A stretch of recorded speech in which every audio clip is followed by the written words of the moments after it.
অনুব্রত মণ্ডলের সাথে তার সঙ্গে আব্দুল লতিফের জড়িত থাকার অভিযোগ আনে সিবিআই, কিন্তু আব্দুল লতিফের আইনজীবী সুপ্রিম কোর্টের থেকে সুরক্ষা কবচ নিয়ে আসে শর্ত সাপেক্ষে। আদালত নির্দেশ দিয়েছে কোন প্রশাসন মামলা চলাকালীন তাকে গ্রেফতার করতে পারবে না এবং সপ্তাহে 3 দিনের মধ্যে একদিন সিবিআই দপ্তরে হাজিরা দিতে হবে এবং আদালতের নির্দিষ্ট দিনেও হাজিরা দিতে হবে। সেই আদেশানুসারে সোমবার আসানসোলে সিবিআই আদালতে হাজিরা দিতে আসেন আব্দুল লতিফ। আব্দুল লতিফের আইনজীবী শেখর কুন্ডু জানান, সুপ্রিম কোর্টের নির্দেশ তারা যথাযথভাবে পালন করছেন। গত শনিবার আসানসোল আদালতে এক আইনজীবীর মৃত্যুর কারণে কন্ডোলেন্স হওয়ার জন্য সেদিন আদালতে পেশ হলেও কোনো অগ্রগতি হয়নি। আজ পুনরায় তাকে আদালতে পেশ করা হয়েছে এবং তাকে আগামী 20 মে পুনরায় আদালতে হাজিরার নির্দেশ দেওয়া হয়েছে। সুপ্রিম কোর্টের নির্দেশ ছিল 3 দিনের মধ্যে একদিন সিবিআই দপ্তরে হাজিরা দিতে হবে এবং পরবর্তীকালে 4 দিনে একদিন হাজিরা দিতে হবে।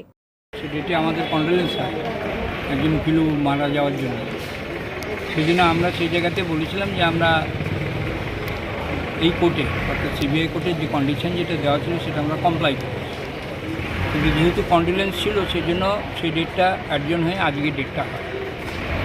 আমাদের সুপ্রিম কোর্টে যে লিমিটেড প্রোটেকশন অর্ডার যেটা ছিল সেটা তাতে বলা ছিল যে কোয়ার্টশিপ অ্যাকশান যাতে না নেয় এবং আমি যেন অর্থাৎ লতিফ যেন সমস্ত কন্ডিশন ফুলফিল করে এবং কোয়ার্টশিপ অ্যাকশান না নেওয়ার স্পিরিটটা হচ্ছে এই যে তাকে কাস্টডিতে ফর দি টাইমিং নেওয়া যাবে। ফলে আমরা আজকে হাকিমের কাছে মুখ করলাম যে এই যে সুপ্রিম কোর্টের এই যে অর্ডার যেটা ছিল, যেহেতু সুপ্রিম কোর্টের এখন সামার ভ্যাকেশন আসছে ফলে বিষয়টা ওঠেনি, ফলে সেই অর্ডারটা এখনও পর্যন্ত কন্টিনিউ। ফলে আজকে ওই যে বেল যেটা ছিল সেই বেলের সঙ্গে কন্ডিশন যেটা রয়েছে যে আগে ছিল 3 দিনে একদিন দিতে হবে হাজিরে সিবিআই অফিসে, এখন 4 দিনে একদিন হাজিরা দিতে হবে, এই হচ্ছে অর্ডার।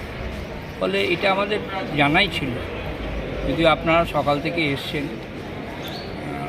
এবং তার সঙ্গে দেখা করার জন্য, সেটা তো আপনাদের দিক। তো এই হচ্ছে অর্ডার। ফলে যতদিন পর্যন্ত, এবং আমার যা মনে হয় অনুমান বলছে কি যে সুপ্রিম কোর্টের যে গরমের ছুটি হয়ে যাওয়ার পরে এই হিয়ারিংটা হবে। ডেটটা দিয়েছে নেক্সট ডেট কবে? গরমের ছুটি হয়ে যাওয়ার পর, মানে কথা এটা তো কন্টিনজেন্সি একটা থাকে, সুতরাং ডেটটা তো পাওয়া যায় না, এখন লিস্টে ওঠে। লিস্টে উঠলে যতদিন পর্যন্ত লিস্টে না ওঠে এবং যতদিন পর্যন্ত হিয়ারিং না হয়, এই যে অর্ডার যেটা উনি পেয়েছেন সেটা উনি অ্যাভেল করবেন এবং তাকে আসানসোল সিবিআই আদালতে কবে নেক্সট ডেট? 20 তারিখে, এই মাসের 20 তারিখ। তার কারণ হচ্ছে তারপরে আমাদের গরমের ছুটিটা হবে 20 তারিখ। এখানকার ঠিক সিবিআই এক্সামিন করেছেন, ওরা দিয়েছিল, হাকিম দেখেছেন, সেই এক্সামিনেশনে কী ফলাফল সেটা আমরা পাইনি, জানার কথাও না। It is included in this city. Next part আছে 20 তারিখ। Bureau report, NBTV.